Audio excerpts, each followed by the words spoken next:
Alright folks, here we go. Buckle up because today's episode is absolutely stacked with transfer news, Celtic updates, and a bit of a special matchday buzz. Now before we get into the meat of it, let's address the elephant in the room. Yes! I'm wearing this top, and yes, it happens to be the team we're facing tonight, but let's be crystal clear, I'm not switching sides. I've not lost the plot. This isn't some weird tribute to the opposition. Truth is, I had this in the wardrobe for ages and thought, why not?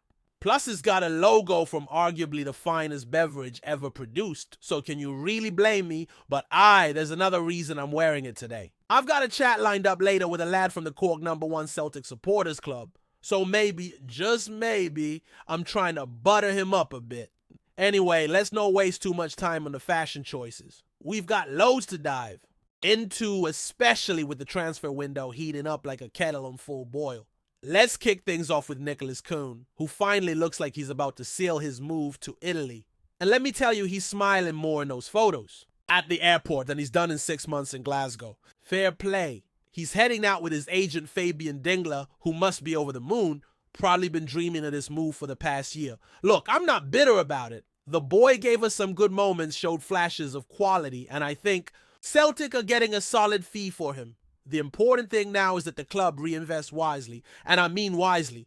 That deal should be wrapped up in the next day or two, so fingers crossed that it all goes smoothly and we can draw a line under it. Now let's flip the script and talk about who might be coming in. Belgian reports are pointing towards Meichelange, Balikwisha from Royal Antwerp being very close to a move to Celtic. The source, which I is in Dutch, so take that into account, claims that talks have been ongoing for a while now and the clubs are pushing to finalize things. Balikwisha's only got a year left on his contract and Antwerp are clearly eager to cash in now rather than lose him for nothing next summer. Sounds familiar right now. Look, I'm always a bit cautious with these stories, especially when they're coming from a foreign outlet. It's hard to judge if it's proper reporting from a legit source or just speculation being dressed up as news. The journalist behind this one, Johan Valkiers, has done credible work in the past, so there's definitely something there. But is he saying the deal is definitely close based on insider info? Or is he just echoing the same rumors we've all been hearing? That bit's never clear. Still worth keeping an eye on it and maybe even reaching out to him for clarity. Either way, Balikwisha's name isn't going away anytime soon. Right then, from wingers to strikers. And there's plenty happening on that front.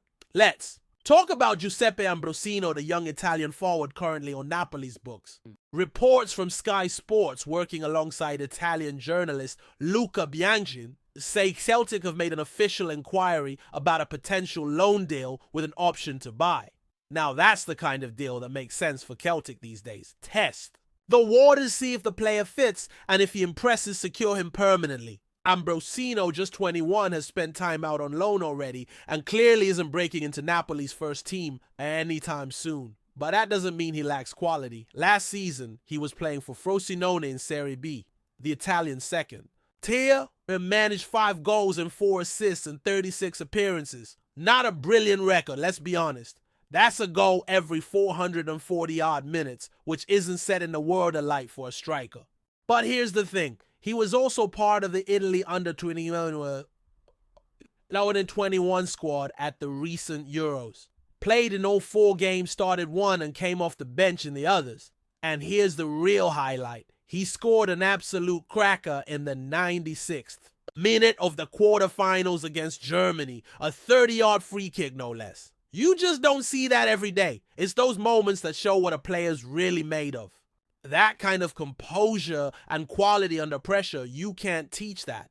So even if his stats aren't mind-blowing, there's clearly talent there. And for Celtic bringing in a player who's already been trusted at international youth level, who's trained with a club like Napoli, that's a risk worth taking, especially if it's a loan-to-buy setup. But then the question becomes, is Ambrosino the main man to replace Kyogo? Or is he just one of several options? Because let's not forget there's also the Shinji Yamada situation. Remember him, the striker from Kawasaki Frontale in Japan. We heard about him a few weeks back, and now reports say Celtic are close to sealing a $1.5 million move. Sounds like things are progressing nicely, and with our track record of signing players from Japan, this deal feels like it'll get over the line without much drama. Historically, when Celtic identify a Japanese talent, it's usually straightforward. The club makes a fair offer the J-League side accepts, and the player is keen to move. No long standoffs, no drawn-out negotiations. It's a market that offers superb value, and Celtic know how to navigate it well. And let's face it, for a club like ours, you need to find those smart deals, the players with high potential and low initial outlay. Yamada fits that mold perfectly. But here's the big question. If both Ambrosino and Yamada arrive, what does that mean for the rest of the striker pool? Because right now we've already got Adama, Callum O'Riordan, and Johnny Kenny in the mix. That's 5 strikers for 3 spots.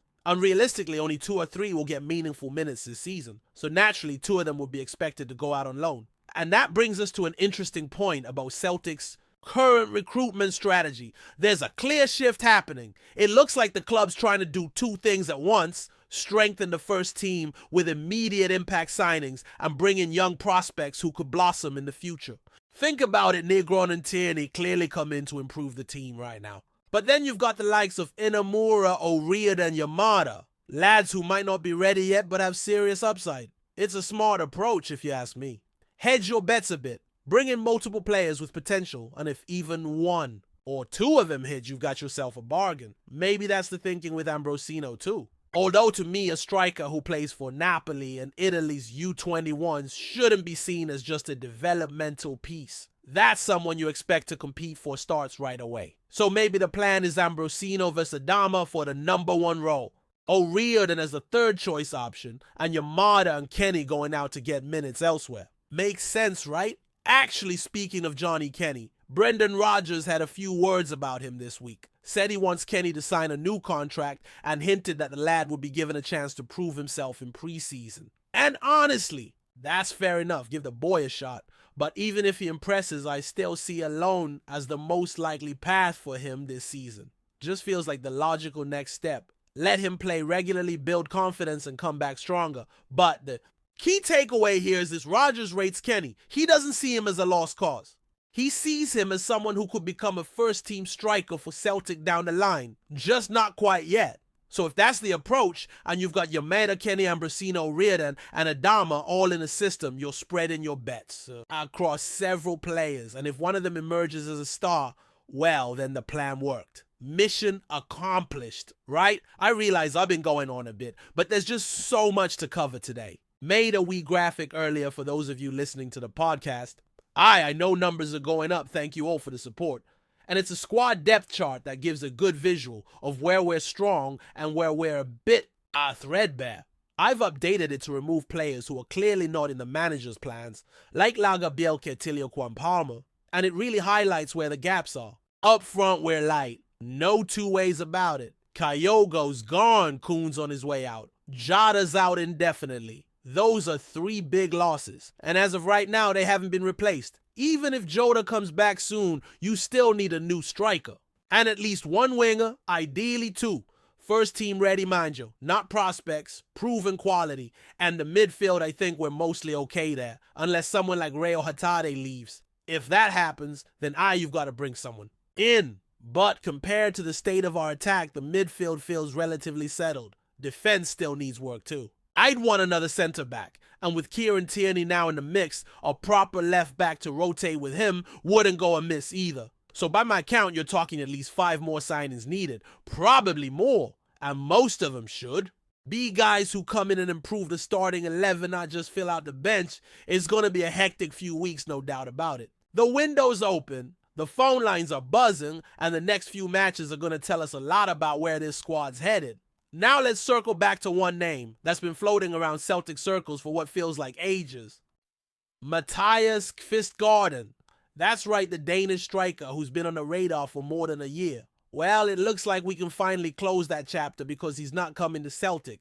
Instead, he's off to Norwich City. A bit of a surprise, to be honest, especially considering some of the big clubs that were sniffing around him in recent windows. And here's the kicker. Norwich are getting him for an initial fee of just under £7 million, plus add-ons and a selling clause. $7 million. For a lad that was reportedly valued at upwards of 13 or 14 million, not that long ago.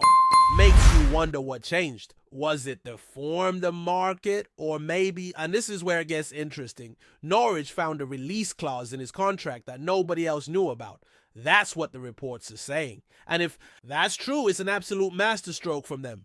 They've outsmarted everyone, including clubs like ours who have been in discussions for a long time. Now I don't want to cast judgment on the Celtic board without knowing the full details. Maybe we did know about the clause and just decided Fist Garden wasn't worth pursuing. Maybe we've moved on to other targets we believe offer better value or fit the system more naturally. But if we didn't know about it, and Norwich did, that would be a real blow. That's the sort of detail you want your recruitment team to be all over. It's not just about scouting the player. It's about knowing the contractual situation inside and out. Still, what's done is done, and Fist Garden's off to the English Championship. We move on. There's plenty more fish in the sea, and clearly Celtic are fishing in quite a few ponds at the moment. Now, away from the transfer madness for a moment, let's talk about tonight's match because it's shaping up to be a special one. Celtic are playing in Cork, and the buzz around the city is something else. Had the chance to chat earlier with Ian O'Sullivan from the Cork #1 Celtic Supporters Club, and you could just feel the excitement in his voice. This isn't just another preseason friendly. For Cork, it's a massive occasion. It's a rare chance for fans in Ireland, especially those who don't always get the chance to travel to Celtic Park to see their team in the flesh. Ian was saying it himself. Supporters from all over Ireland and even mainland Europe are making the trip. Belgium, Germany, Switzerland, the Czech Republic. You name it, they're coming. It just shows how deep and wide the Celtic family runs. And nights like this are a chance to celebrate that. To feel part of something bigger. The game's being held at Páirc Uí Chaoimh, one of the grandest GAA stadiums in the country. Not a place you usually associate with football, but tonight it'll host only the 4th football match ever played there. The first was the Liam Miller tribute game a few years back, a beautiful occasion to honor a great man. Since then, there have been a couple of women's internationals, and now Celtic are in town. Historic stuff. We're expecting around 30,000 fans, which is brilliant considering the timing. 6 o'clock on a Tuesday evening isn't ideal. People working, traveling, trying to sort tickets. It's not the easiest, but still the turnout will be huge, and the atmosphere should be fantastic. What's more, this game isn't just a celebration for fans, it's also a massive deal for the city itself. Cork doesn't always get big football matches or high-profile sporting events. That kind of thing usually goes to Dublin. But tonight, Cork is center stage. The local economy gets a boost, the pubs and restaurants are buzzing, and there's a real feel-good factor. Ian also mentioned something really touching, Celtic donating €10,000 to a local Cork charity. That's a big gesture. That's a club understanding its role beyond the pitch. And for a city like Cork, where funding for grassroots and community projects can be hard to come by, it means the world. You have to give credit where it's due. And this is what Celtic's all about, right? It's not just football. It's identity. It's community. It's history. Whether you're in Glasgow, Cork, Sydney, Tokyo, or New York, it's about belonging to something bigger than yourself. That's what tonight's match really represents. As for the actual football, we're expecting a similar squad to what we saw against Queen's Park the other night. Might see a couple of tweaks here and there. I'd imagine Callum O'Riordan will get some minutes, maybe even a first start. Brendan Rodgers will likely rotate a bit to keep players fresh and give the youngsters a chance to impress. And make no mistake, there are spots up for grabs. The squad is still very much a work in progress. We're thin in the wide areas. Right now, with Kyogo gone coon on his way out and Jota still sidelined, we're light in the attacking third. You take 3 players of that quality out of any team and it's going to show. So expect to see the club dip into the market for at least 1 winger on each flank plus a striker. Maybe 2. And these have to be players who can contribute immediately. No more development for the future. We need difference makers. Now, midfield, as I mentioned earlier, is in better shape. Though if someone like Rayo Hatade does leave, and there are always whispers, then we'll need to bring in reinforcements there too. And on the defensive end, I'd like to see another center back come in. We've done well with the Tierney return, but that left back position still feels a bit light if we're thinking long-term rotation and competition. Covers needed, so we're in this strange but exciting period, a transition, a new look. Squad is taking shape under Rodgers. There's going to be a different feel this season. maybe a bit of chaos in the transfer window, maybe some bold moves, but you get the sense that the club knows where the gaps are and is ready to fill them. And I'll say this again, preseason is crucial. Not just for building fitness and tactics, but for figuring out who's ready to step up.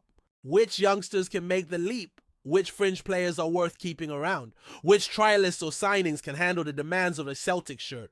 All of that gets tested in these games. Back to tonight though, it's not just about systems or formations, it's about celebration, a moment for Cork's Celtic family to come together, for young fans to see their heroes up close, for old supporters to relive memories and create new ones. That's what football is at its best. Community pride and shared experiences. And look, you know what I always say, there's nothing like watching the boys live. Whether you're at Celtic Park or halfway across the globe, the connection is real. But there's something extra special about the team coming to you. It's like the club saying, we see you, we know you're out there, and that matters. So if you're lucky enough to be a Payak Chowim tonight, soak it all in. Sing your heart out. Make it a night to remember. And if you're watching from home, wherever that is, enjoy it just the same. These preseason games might not have trophies on the line, but they're full of meaning all the same. One last thing before we wrap up. Let's keep a close eye on how Adama does tonight. The lads from Cork playing for Celtic and carrying a lot of local pride. Ian spoke really highly of him, and rightly so. He's not been the most consistent, sure, but he scored 20 goals in a season where he didn't even start every match. That tells you something. When he's confident and focused, he's got the tools to do serious damage. That Juventus game, unbelievable. One of those performances where everything clicks and you can't help but think, this boy's got it. So maybe this is his year. Maybe this is the season he finds that consistency and becomes the striker for Celtic. Let's see. Either way, plenty to be excited about. The squad's evolving, the window's still open, and tonight's match is more than just a friendly. It's a celebration of everything Celtic stands for. From the terraces of paradise to the streets of Cork, the boys are always backed. And that, my friends, is what makes this club so special. Before we proceed, subscribe to our channel and enable notifications to receive all exclusive news about Celtic FC. Don't miss any details about your favorite team. It's extremely important for Celtic FC fans. There's a rising buzz swirling through the streets of Glasgow, but it's painted in green and white. The name on everyone's lips, George Hurst. A towering presence both on and off the pitch, the English striker has reportedly landed in the city, fueling rumors that Celtic are on the brink of making a bold attacking statement. Sources close to Parkhead suggest Hurst's arrival isn't just for sightseeing. The Sheffield-born forward, son of former England international David Hurst, is believed to be finalising terms with the Hoops. With a strong spell at Ipswich under his belt and known for his aerial dominance and relentless work rate, Hurst could well be the physical forward Brendan Rodgers has been quietly searching for. But what's really set the rumor mill ablaze is the alleged comment made by the 25-year-old upon arrival. A fiery promise to dominate the Rangers in the derby. In a city where football is religion and words like that aren't taken lightly, it's already set pulses racing and tempers flaring on both sides of the divide. Whether that statement was made in jest, in confidence, or as pure bravado remains unclear. But one thing's certain, if Hurst is indeed donning the hoop soon, he won't be easing into the squad quietly. The old firm doesn't wait for anyone to settle in. It devours the unprepared and turns up the pressure the moment a ball is kicked. While Celtic haven't made any official announcements yet, fans have been tracking flight data and social media clues with forensic precision. Hurst's movements have been under scrutiny, and a recent sighting at Glasgow Airport has only poured fuel on the speculative fire. Could this be the start of a new attacking era at Celtic Park? And more importantly, is George Hurst truly ready for the white-hot intensity of the Glasgow derby? If the whispers are true, we won't have to wait long to find out. Hello, fan! Don't forget to like and subscribe to the channel, as it means a lot to Celtic FC. Also, share your opinion about the news in the comments below. See you in the next video.